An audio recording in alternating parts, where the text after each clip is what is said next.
This is to the men catcalling my girlfriend while I'm walking beside her.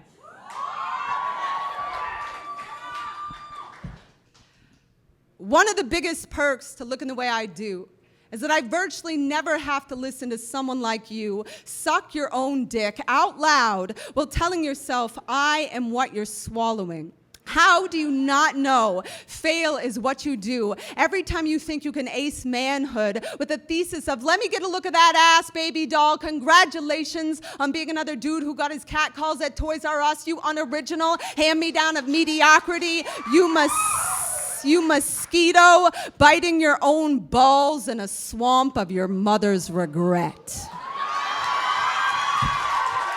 I always just want to finish the show there.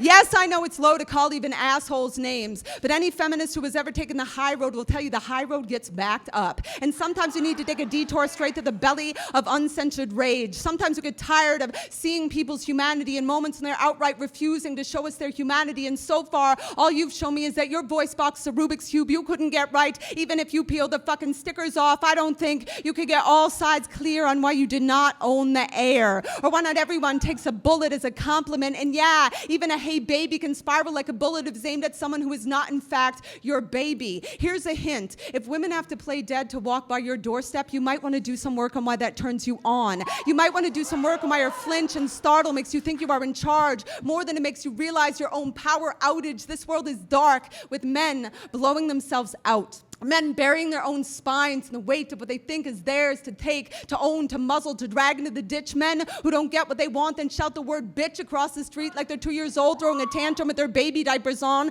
like they think their dick is a golden ticket to the Willy Wonka factory and they can't imagine anyone would have an intolerance to, hey, sugar. So they call you a slut or a whore or a dyke. Way to go, you get the last one right. Somebody get him a tote bag. Somebody get some construction paper and make him a certificate. Somebody get him something quick before he feels inadequate all over a Santa Barbara sorority house, before he lines up women like pretty glass bottles and starts shooting off more than his mouth. Seriously, if you think you are any different than a boy who would write a manifesto to do everything in his power to destroy everything he cannot have, then prove it by being the kind of man who isn't killing time, watching his own dignity play dead, whose heartbeat doesn't quicken with the quickening of a woman's footsteps, who has enough self-respect to not hang himself out the window of his fucking car. It is not Rubik's Cube hard to keep your mouth shut. Just keep your mouth shut. You can do it, man. I know you can.